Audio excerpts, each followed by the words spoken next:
So I'm here at the Lapua Test Center with Daryl, and here he's taking my rifle apart. We're going to get ready to test some ammunition. So we'll be recording all the different things. We first taken the barrel out of the stock, and Daryl's explained to me about how some of the things we'll be doing here, and you can see here the information, my information, and the rifle information that we've entered on the computers, and then we'll be testing the ammunition in this tunnel, 50 meters and 100 meters well. So now you can see the target's going to look like here once testing starts. Oh yeah, there we go. You're going to see all this. These are, of course, our magnified views. You're going to see the bullets just popping on their screen as we're shooting. You'll see it. That's 100 meter. That's your 50. Okay. You'll see everything there when he's blasting away. And cool. And then these are all your different lots of ammunition here, right? Yep. So we're just going to be testing the Center X, the Lapua Center X today. Let's see here. Get the good old Anschutz torque wrench. Oh yeah.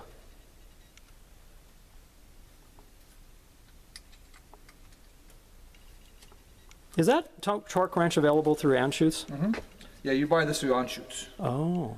So okay. it's not. I mean, like with ours, of course, we have to get them certified every couple months. Oh yeah, yeah, sure. Of course, you know they have to be calibrated, all that. We Sure. do all that every 6 months on each one of these, or every 3 months actually. I think, on this one. Make sure everything's in.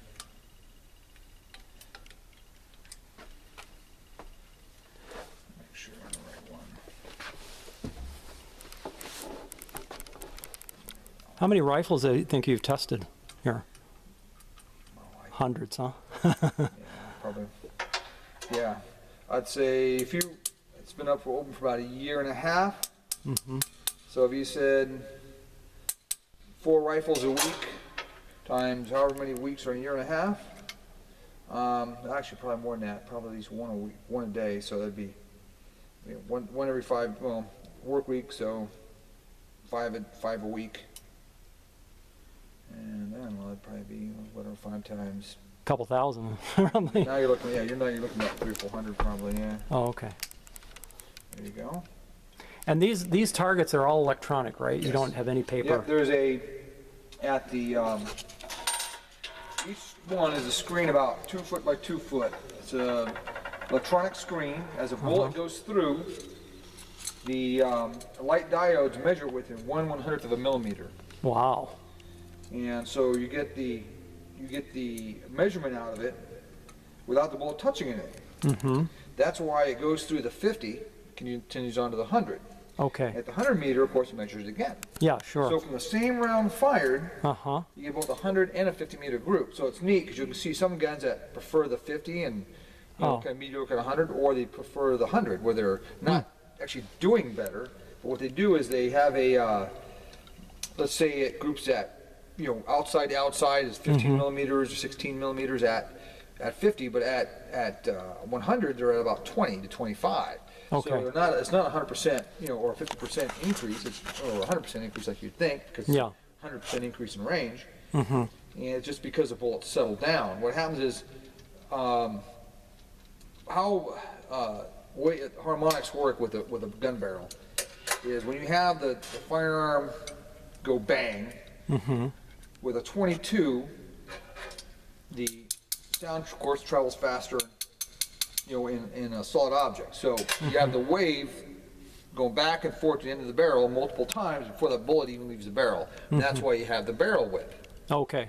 Okay. Well, it travels in an oblong or egg-shaped pattern. Oh, interesting. So what happens now is, usually it's a function of when the bullet leaves the barrel. If the bullet leaves at the top of the arc of the wave, or at the bottom of the arc of the wave where it's reversing direction, or getting ready to slowing down in reverse direction, is where you get the best accuracy out of that firearm.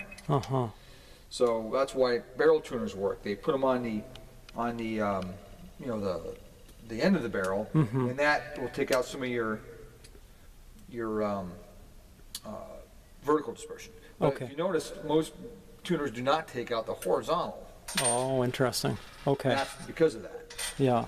Are you familiar with this uptograph tuner that I have on here?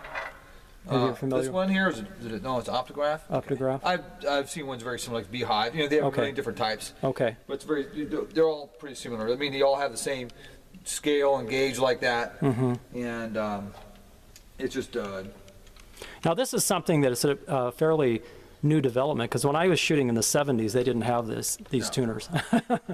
well, it also, of course, it increases the sight radius and all that other stuff. Yeah. And, you know, and some classes allow it and some don't. Uh-huh. Like on 3P, I know that in the Olympic shooting, I guess they're doing it now, but for a while they didn't have it. Oh, yeah. Interesting. So it just depends on the class, Right. I mean, especially, you know, when it comes to weight and all that stuff, of course, with the bench rest guys, if they shoot sporter class, a lot of times they, you know, those will put them beyond the weight limit and they can't use it. Oh, I see, because of the weight limit, right, yeah. Yeah, interesting. This one here. Did you ever test any BSA martinis here? Oh, yeah. Yeah? Matter of fact, And how did they shoot? How did they shoot for you? I've had a couple that shot great and a couple, well, you know. Yeah, so. So, yeah. I used to have a Mark IV martini and also a Mark III, but the Mark IV had a Carl Kenyon barrel on it, a stainless steel barrel. That shot pretty well. I shot a lot of Actually, yes, 16. I've had some rifles with Canyon barrels that really well. You know, and it seems like I've had, you know, certain, you know, specialty barrels come in that shot really good, and the next one came in with the same type of barrel, shot like terrible. Yeah. So it just Really depends on the firearm. Yep. Yeah, sure. Oh, I need to do this Interesting. too. Did you torque this down? Yeah, this has been torqued down, you know. right, But you know, can you check it just to make sure that Okay. he said this optograph? He said to have it between 25 and 30 pounds, Inch pounds? inch pounds. Yeah, yeah. See, this is all in nanometers here. Oh, okay.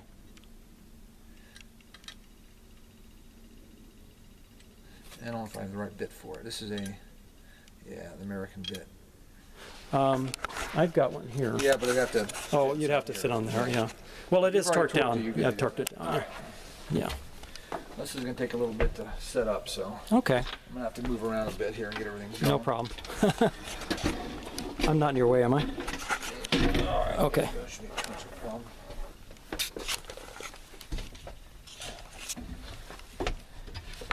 I'm going to have to move around. Okay.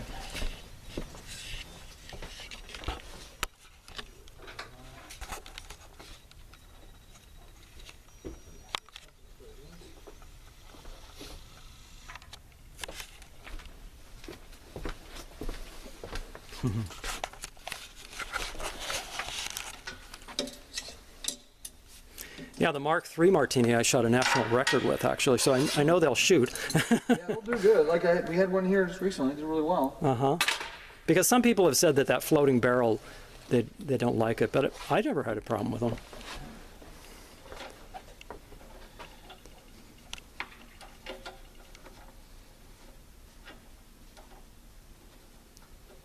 The Anschutz always shoot well. Well, I'm sure you probably find some that haven't, but maybe. Yeah, I mean, it depends on the gun. And Yeah. we've had some of them did great. Some, you know, Yeah. you know, we had a hard time finding ammo for because this wasn't shooting up the par. Oh, interesting. Yeah. But on the average, Anschutz do okay. Mm-hmm. Wouldn't say you know. I mean, I'd say the best ones I've had so far have usually been the Walters. Mm-hmm. Um, Interesting. and you know, stuff like that. It just Mm-hmm. yeah, it's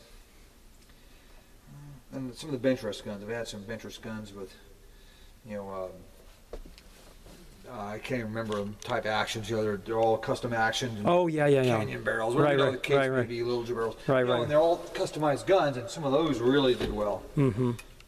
Interesting.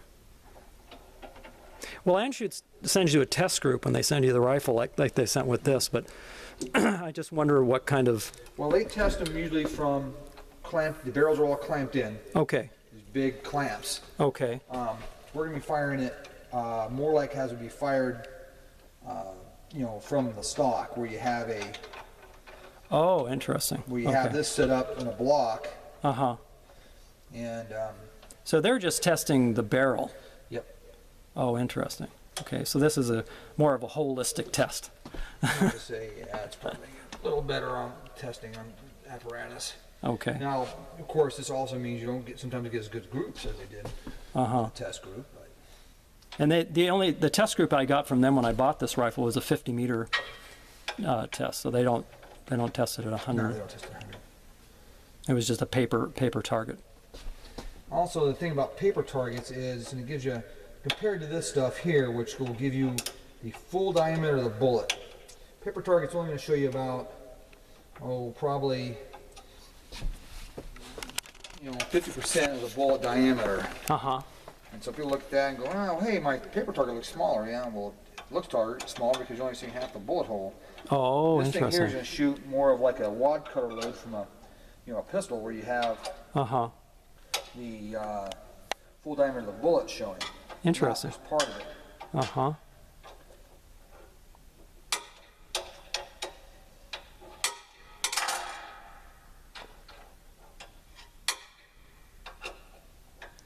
Yeah, with the paper targets, you have that kind of advantage in that you can put shots overlaying on each other, and sometimes they'll plug better.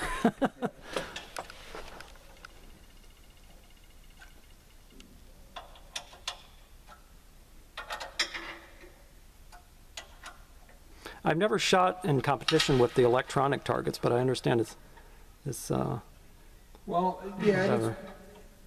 paper targets are like, what most people use, obviously, because they're a lot easier. You can just take them to any range and use them, obviously. Sure, yeah.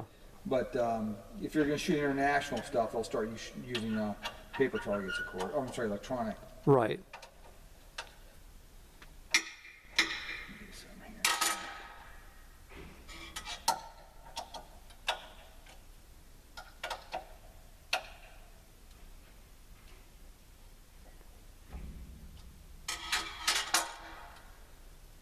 How long have you been involved with testing ammunition? Well, the government for the when I shoot for the Army and stuff like that, or the National Guard, of course, we did a lot. Uh-huh.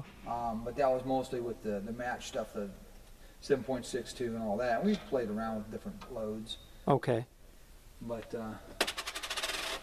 with this, I do mostly the 338 proof testing here, and then of course the 22 side.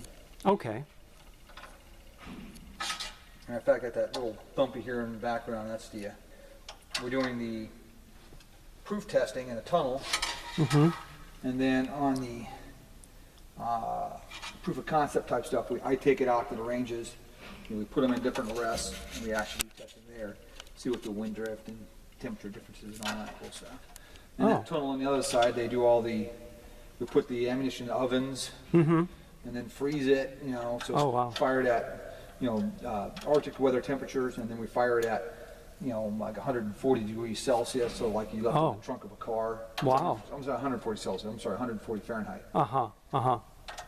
And, we have to, depending on the contract, we have to have a lot of temperature requirements. Oh, sure. Interesting. Yeah, all those different factors.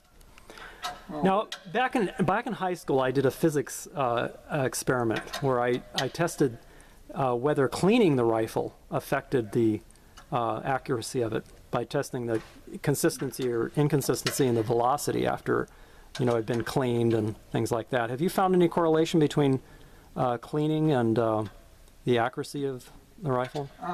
Well, the correlation I've seen is that when you first start with a firearm that's been completely cleaned, it usually shoots high for the first shot or two. Right, right. After that, it settles in and it has a, whatever pattern it may be. But I wouldn't say there's been I haven't found a huge amount of difference. I know a lot of people just don't even bother cleaning their guns, but once every couple of months, or 6 months. Yeah, yeah. And they're still shooting, Yeah, sure, sure. they're still winning matches. So Yeah. Well, I remember George Stidworthy. I'm sure you know who is that famous prone shooter. He used to clean it after every match, after every 40 record shots. He used to clean the barrel. Okay. And then other people, like you said, would just not clean it at all, hardly. So I don't know. I think, as I recall in that experiment that I did, I found exactly what you said about the initial first few shots after a clean barrel, and after when you shoot the rifle with a cold barrel too. Yeah. There's definitely a difference. Yep. We, you know, and you know, going, you know, in the military, overseas and everything else. When you have, when our rifles, you know, we're shooting all the sniper rifles. And Right. I'm going through all the training with the sniper guns and all that. Uh-huh. You do have, we record the cold bore, they call it. Oh, yes, yes, yes, right, right, Cold bore shot. right. And that is to make sure that we have the difference between a warm, you know, firearm and a cold firearm. Right. Fired. Uh-huh. And yeah, there's a difference. Mm-hmm. So snipers have to, Yeah, we have logbooks we use. Right. And that way we can record all that. Of course, we have to record the temperature, mm-hmm. barometric pressure, Wow. humidity, Uh-huh. all that involved. Especially when you start shooting out beyond 1,000, you have a lot of weather factors, not just wind, Uh-huh. but altitude. I mean, all that stuff starts to come really into play, Sure. because it's not something where you can, you know, we have sighter shots, Uh-huh. you know. Yeah, that's right. Yeah, you have to hit the mark on the first shot of this, a sniper. I mean, there's been occasions where, you know, you got bad guys in windows and we're blasting away at them. Yeah. You know, and, you know, first 1 or 2 shots hit the windowsill or something like that. Right, And right. you can make corrections, Uh-huh. you know, in a long drawn out type of combat. Yeah. Interesting.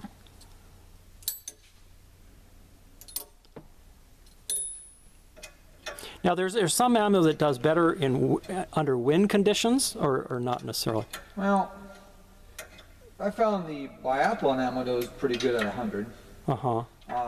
But, you know, not always in all guns, but Mm-hmm. obviously if you look at it, it's a slightly bit different bullet than the standard ammo. Uh-huh. It's designed and fired in Arctic weather temperatures. Oh, interesting. And of course it's, and it'll shoot near the very top of the velocity spectrum for the rimfire ammo.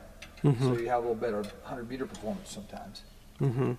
Not always, but sometimes. I'd say more than say with the other rifle ammo.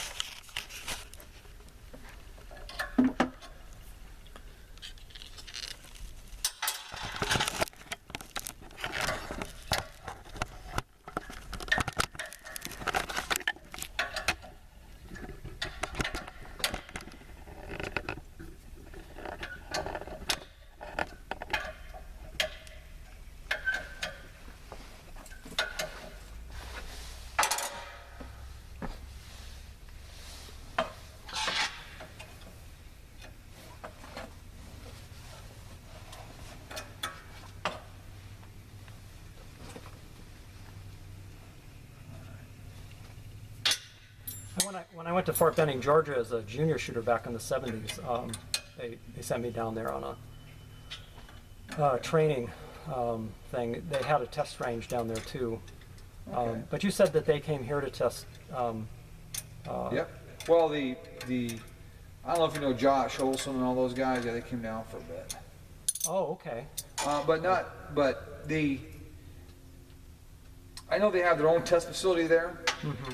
So a lot of times they come here though because it's easier to purchase the ammo. Of course, you're going to spend that much money in ammunition. Oh, sure, sure. You're going to want to test it before you get it. Right, right. So are they all using Lapua now instead of Ely Tenex? No, I'm not sure what their contract is. I know that they're supposed to get some from us, but I don't know, they haven't done it yet. So Oh, I see. Okay. on some of it. So Yeah, I remember when I was down, they had cases and cases and cases of Ely Tenex. Of course. But Ely's gotten so expensive now. It's just, the red box is just so expensive, hard to afford. That's one of the big reasons I wanted to look at this Lapua ammunition.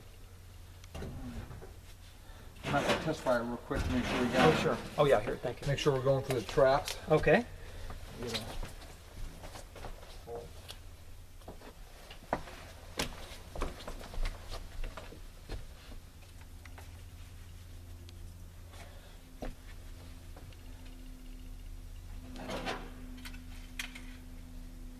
Glasses? Nope.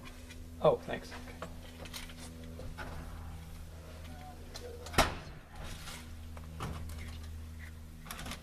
Oh, they walked out.